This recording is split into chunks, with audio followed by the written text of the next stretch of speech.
열왕기상 18장을 우리 먼저 보겠습니다. 구약성경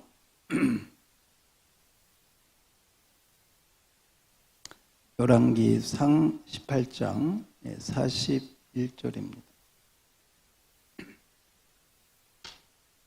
자, 41절로 우리 마지막 절까지 46절까지 교독합시다.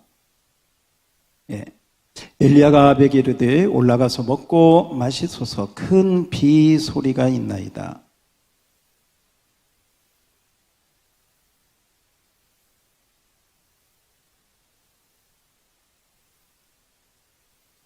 그의 사환에게 이르되 올라가 바다 쪽을 바라보라. 그가 올라가 바다 쪽을 바라보고 말하되 아무것도 없나이다. 이르되 7번까지 다시 가라.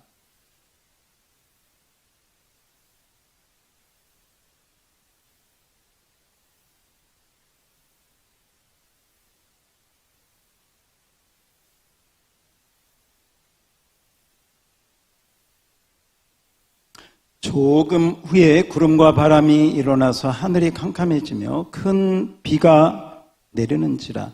아합이 마차를 타고 이스르엘로 가니 여호와의 능력이 엘리야에게 임하매 그가 허리를 동이고 이스르엘로 들어가는 곳까지 아합 앞에서 달려갔더라. 아멘. 자, 오늘 우리 설교 제목 같이 한번 앞에 보고 읽어볼까요? 시작. 손바닥만한 구름. 다시 한번 시작. 손바닥만한 구름. 여러분 손바닥 한번 보세요. 손바닥. 손바닥. 구름이 얼마만 했어요? 손바닥만한 구름. 자, 손바닥만한 구름인데 이 손바닥만한 구름이 왜 중요한가? 이 손바닥만한 구름이 뭐가 됐어요? 어떤 비? 큰 비. 엄청난 큰 비. 근데 이게 그냥 소낙비가 아니에요. 지금 얼마 동안 비가 안 오다가 3년 반 동안 비가 안 오다가 어디서부터? 여기서부터. 이 부분을 우리가 한번 잘 여러분들이 보셨으면 좋겠어요. 이번 집회 또 부흥의 이 어간에 여러분의 상황, 여러분의 처지, 여러분의 어떤 사정 이런 부분들을 우리가 한번 이렇게 변환할 수 있다면 오늘 이 열왕기상 이 18장에 있는 말씀으로 우리가 이렇게 좀 들어가 볼 수 있다면 그 당시 이스라엘 백성들은 정말 절망과 그다음 완전한 어떤 그런 실패와 패배의식 그리고 영적으로 가장 어두운 엘리야 시대가 이제 바로 그런 시대였죠. 그래서 지금 우리가 보면 이 손바닥만한 구름은 어떤 그 희망의 조그만한 사인. 그래서 이번에 여러분들이 이렇게 말씀을 듣다가 또 뭐 웃으면서 또 웃다가 또 말씀을 듣다가 또 기도하다가 여러분들에게 이렇게 좀 하나님이 주신 어떤 그런 좋은 사인, 자그마한 건데 그게 말씀 듣는 중에 딱 떠올랐어. 그게 나에게 기도하는 가운데 임했어. 오늘도 제가 이번 집회에 참석한 어떤 분 이야기를 들으니까 집회 끝나고 이렇게 새벽에 기도하다가 방언이 열리고 그런 또 은혜 체험을 하고 그래요. 물론 사람마다 이제 다 다르겠지만 하나님이 주신 손바닥만한 작은 구름의 은혜가 한번 따라서 봐요. 누구에게나 다 있다. 할렐루야. 이번 집회를 통해서 누구에게나 하나님이 손바닥만한 구름을 주셨어요. 아무것도 아닌 것 같아. 근데 이 손바닥만한 구름이 내가 믿음으로 어떻게 하느냐에 따라서 이 구름이, 이 손바닥만한 구름이 큰 비가 되기도 하고, 그냥 손바닥만한 구름, 뭐 별거 아닌가, 그냥 이렇게 넘어가면 그냥 그러다가 없어지기도 하는 거예요. 여러분의 믿음에 달려요. 여러분의 그 마음의 그 비전, 또 기도에 달려있다. 우리 히브리서 11장 1절에 보면 이렇게 나와요. 자, 히브리서 11장 1절 앞에 자막을 보면 같이 읽어줘요. 시작. 그렇죠. 믿음은 보여요, 안 보여요? 안 보여요. 보이지 않는데 증거가 있다. 보이지 않는다. 바래. 그렇게 되기를 소원해. 그것이 이루어지는 실상 가운데 믿음의 역사가 있다라고 하는 것이죠. 엘리야에 대한 말씀을 우리가 이렇게 보면은 정말 엘리야는 어떤 경로를 통해서 하나님의 은혜를 주셨는지는 모르지만 엄청난 은사들이 이 엘리야에게는 하나님이 한 시대를 깨우기 위해서 주셨습니다. 엘리야가 하나님께 영감을 받아서 예언하고 말을 하면 그대로 되었습니다. 자, 우리 자막이 없으니까 여러분 성경 17장 한번 보세요. 17장 1절. 17장 1절 그대로 읽어볼까요? 길르앗 시작. 길르앗에 우거하는 자 중에 디셉 사람 엘리야가 아합에게 말해 내가 섬기는 이스라엘의 하나님 여호와께 살아계심을 두고 맹세하노니 그 다음 뭐예요? 내 말이 없으면 수년 동안 비도 이슬도 있지 않. 이때부터 뭐가 그쳐? 비가 그치고 이슬이 그쳐. 말씀의 권세. 다시 합시다. 말씀의 권세. 말씀을 선포하면 선포한 대로 이루어지는. 바로 이런 말씀의 은사가 엘리야에게 있었다. 이 말씀의 권세, 말씀의 권능, 말씀대로 되는. 그런데 이 말씀은 엘리야가 그냥 괜히 어떤 신기한 일을 벌이려고 하는 게 아니고 하나님의 약속. 이미 이제 이 말씀은 이전에 그 솔로몬이 기도했을 때 또 성전을 하나님 앞에 봉헌할 때 바로 그 구약에 나오는 그 말씀들을 보고 시대를 정확하게 해석해서 선포한 말씀. 그리고 이 선포한 말씀대로 이제 비가 오지를 않습니다. 그리고 보세요. 비가 내리지 않아요. 그 다음 7절을 보세요. 17장 7절. 같이 시작. 땅에 비가 내리지 아니하므로 얼마 후에 비가 안 내리니까 시내가 어떻게 돼요? 말라요. 뭐 그럴 수밖에 없죠. 시내가 마를 정도면 일반 농작물은 이제 타 들어가서 농사나 농경업이 되지 않는 그런 상황이 되겠죠. 그런 상황이 그 주변에 되니까 나중에 이제 사르밧으로 가게 되는데 그 사르밧으로 가서 보니까요. 여러분 12절 보세요. 12절 그 사르밧 여인이 그렇게 이야기를 합니다. 내가 떡이 조금 있고 병에 기름이 조금 있는데 그걸로 떡을 만들어 가지고 나와 내 아들을 위하여 음식을 만들어 먹고 뭐 한다고? 죽는다. 보세요. 비가 내리지 않아요. 시내가 말라요. 농사가 안 돼요. 떡이 없어요. 그리고 가난한 사람들은 죽을 수밖에 없는 그런 위기, 그런 상황에 지금 처해 있다. 예. 그런데 그 가운데 하나님께서 이 여인에게 엘리야를 통해서 한 그 약속을 하셔요. 14절을 봅시다.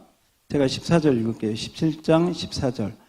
이스라엘 하나님이 여호와의 말씀에 나 여호와가 비를 지면에 내리는 날까지. 자, 언제까지? 비를 지면에 내리는 날까지. 그러니까 비를 내리는 날이 올 거예요. 근데 그때까지는 지금 여러분의 어떤 기도의 제목이 이루어질 때까지는 그 말이에요. 아직 비가 내리지 않는데 비가 내리는 때까지는 어떻게 하겠다. 통의 가루가 병의 기름이 하나님이 책임져 주시겠다라고 하는 말씀을 하십니다.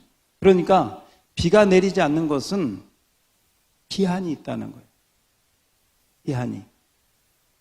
때가 되면 비가 내리는데 그때까지는 하나님이 공급해 주시겠다라는 말씀을 하는 것이죠. 그 다음 18장 1절로 한번 가봐요. 이제 시간이 지나서 18장 1절에 보면 세월이 지나서 많은 날이 지나고 제3년에 여호와의 말씀이 엘리야에게 임하여 이르시되 너는 가서 아합에게 보이라. 그 다음 같이 읽어요. 시작. 내가 비를 지면에. 지금 뭐가 안 왔는데? 비가 안 왔는데 이제 3년이 지나고 때가 되니까 하나님이 엘리야에게 비가 올 것이다. 자, 비가 올 것이다. 예언의 말씀을 받았어요. 예언의 말씀을 예언이라고 하는 것은 우리가 하나님의 언약의 말씀을 대언하는 그런 역할이 있는데 지금 엘리야도 어떻게 보면 아합에게 지금 예언을 하라고 하나님이 말씀을 해주신 거죠. 내가 비를 지면에 내리리라. 그런데 왜 비를 지금 내려야 되느냐? 지금 때가 돼가지고 기근이 심하고 이렇게 어려운 때, 바로 그런 때가 돼서 하나님이 비를 내리시겠다고 이야기를 했습니다. 2절을 봅시다. 2절 같이 읽어봐요. 2절 시작. 엘리야가 아합에게 보이려고 가니 그때 사마리아에 뭐가? 기근이 심하였더라. 뭐가 심해요? 기근이 심해. 사람들이 먹을 게 없어가지고 이런 상황이 되었다는 것이죠. 그리고 이제 엘리야는 이 말을 아합에게 전하면서 한 가지 제안을 합니다. 그게 뭐냐면 어떤 하나님이 참 하나님인가 결판을 내자, 승부를 내자 이렇게. 그래서 17절, 18장 17절 18절에 보면 우리가 잘 아는 갈멜산의 영적 대결이 이루어진 바알 선지자 450, 아세라 선지자 400명, 그리고 엘리야 이렇게 850대 1로 이제 갈멜산에서 기도에 그 어떤 신이 참 신이냐 하는데 그 기준이 무엇이냐? 하늘에서 무엇을 내리는? 불을 내리는. 24절 봅시다. 18장 24절. 자, 너희는 같이 읽어볼까요? 시작. 너희는 너희 신의 이름을 부르라. 나는 여호와의 이름을 부르리니 이에 불로 응답하는 신 그가 하나님이시. 백성이 다 대답하되 그 말이 옳도다. 네. 그래서 결국 우리가 잘 아는 바와 같이 누가 기도할 때? 엘리야가 기도할 때 하늘에서 불이 내려서 재물을 태우고 도랑에 물까지 다 다 태워버리는 역사가 있었습니다. 자, 그리고 오늘 말씀이 이어지는 거예요. 예. 왜냐하면 이번에 우리 그 강사 목사님이 그런 얘기를 했어요. 속죄. 지금 왜 비가 내리느냐?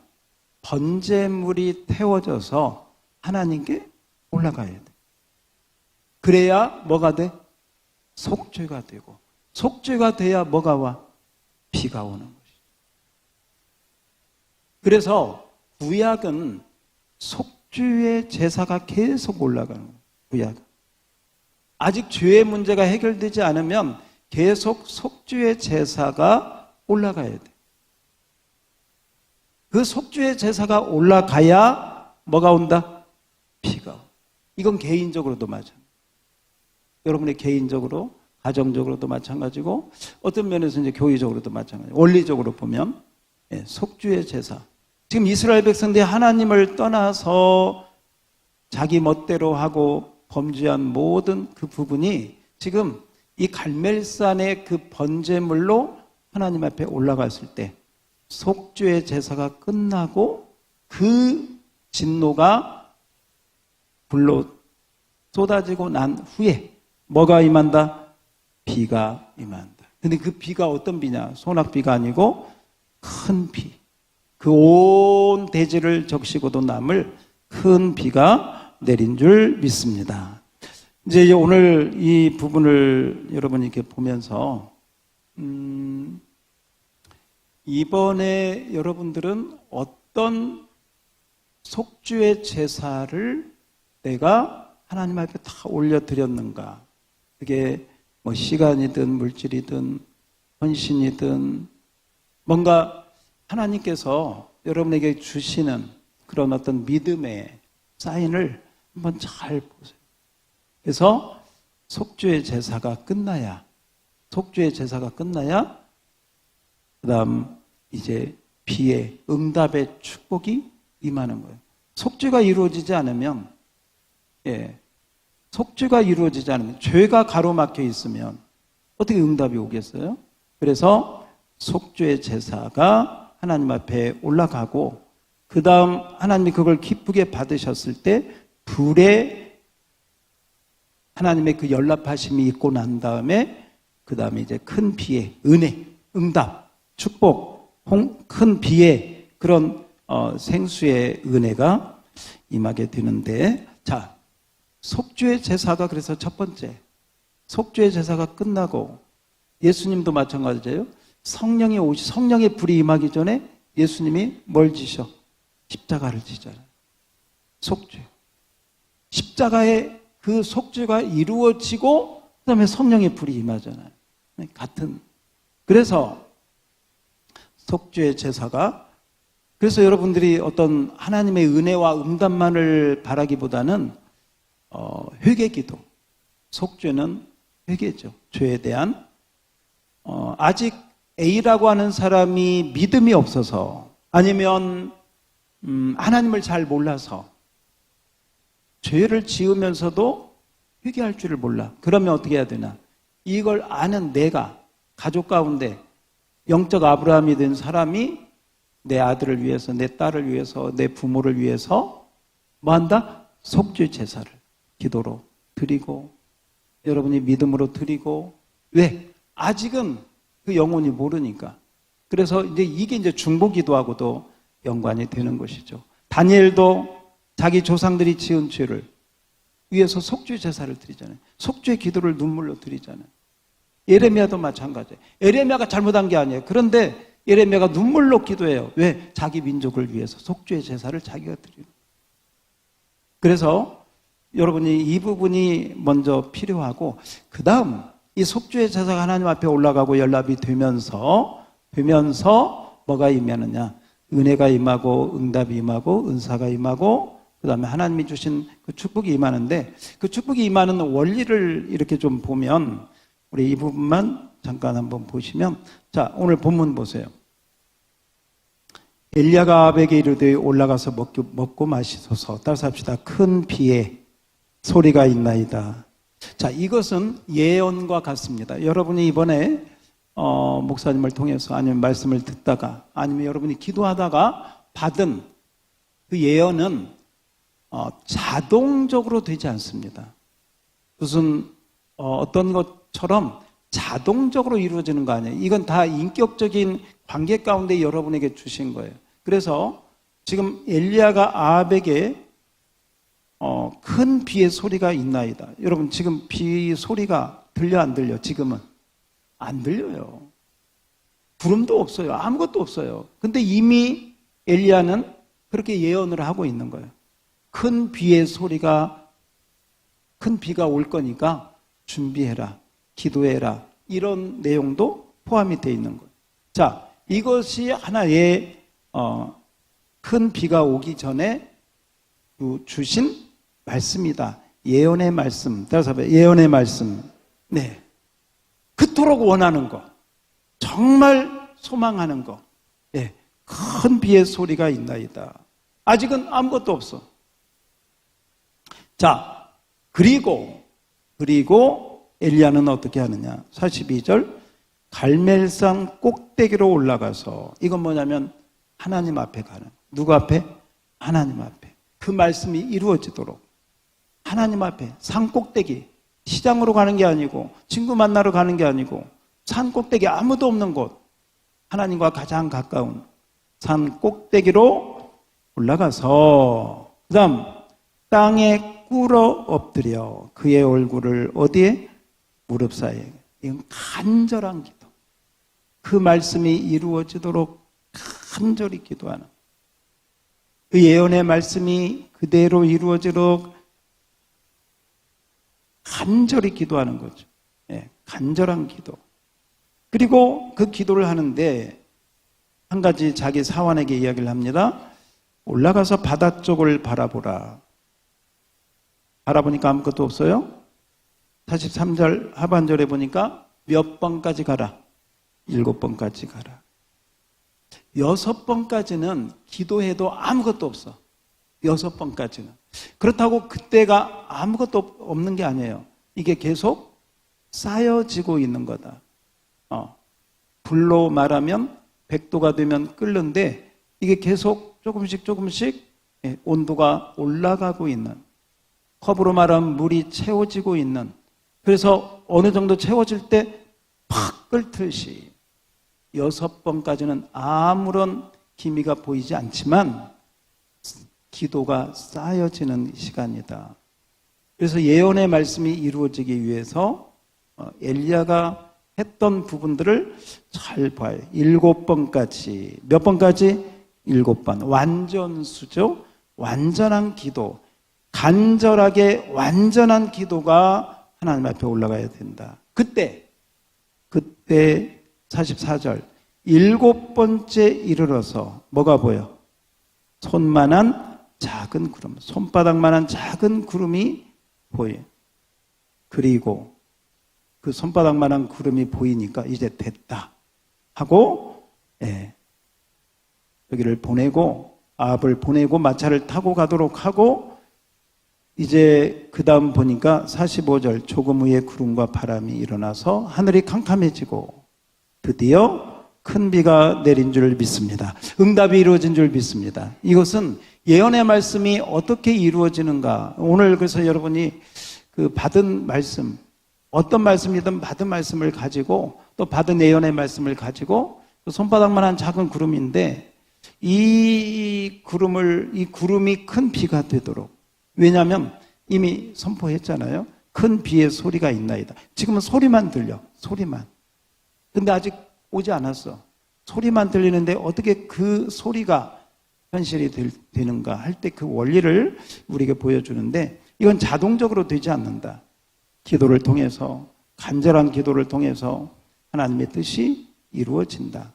그리고 그 손바닥만한 구름만 보이면 바로 그게 하나의 사인이 돼서 45절 구름이 일어나고 바람이 일어나 하늘이 캄캄해지고 그러면서 은혜의 비가 내리게 되는 줄 믿습니다. 뿐만 아니라 이 비가 왔다고 끝나는 게 아니고 엘리야에게는 어떤 은혜가 임하느냐. 46절 여호와의 능력이 임하는 줄 믿습니다. 여호와의 능력이 임해가지고 정말 아합 앞에 달려가는, 어떤 마라톤 선수보다도 더 하늘의 그런 능력을 가지고 달려가는 그러한 부분들을 오늘 우리가 보게 됩니다. 자, 오늘 이 말씀을 이렇게 좀 보면서 여러분이 이번 집회 때 우리 했던 그 기도, 그러니까 너무 조급해하지 말고요. 그다음에 인내를 가지고 희망을 가지고 정말 하나님이 주시는 그 은혜를 사모하면서 응답이 올 때까지 비전을 품고 기도하는 이 시간 되고, 작은 손바닥만한 작은 구름, 무시할 수도 있지만 그걸 붙잡고 믿음으로 기도하면 하나님께서 여러분을 통해서 기도의 응답, 또 하나님의 뜻, 또 여러분들이 하나님께 가졌던 그 비전, 꿈을 이루는 축복이 임하게 될 줄 믿습니다. 자, 우리 한번 기도하겠습니다. 할렐루야. 우리 하나님, 오늘 손바닥만한 구름 우리에게 주신 말씀, 또 예언의 말씀, 또 성령의 감동 함께 붙잡으며 이 시간 기도하고자 합니다. 성령으로 함께 하셔서 이 시간 뜨겁게 기도할 때 믿음의 역사로 말미암아 놀라운 성령의 불이, 또한 큰 비의 응답이 6번까지 아무 일도 없었으나 7번째 손만한 작은 구름이 큰 비가 되듯이 예언의 말씀 무시하지 말고 믿음으로 받고 함께 기도하여 하나님의 놀라운 은혜를 경험하는 이 밤, 또 앞으로의 모든 시간들 되게 하여 주시옵소서. 기도 가운데 주님만 바라보고 이 모든 일들을 감당하게 하옵소서. 예수님 이름으로 기도하옵나이다. 아멘.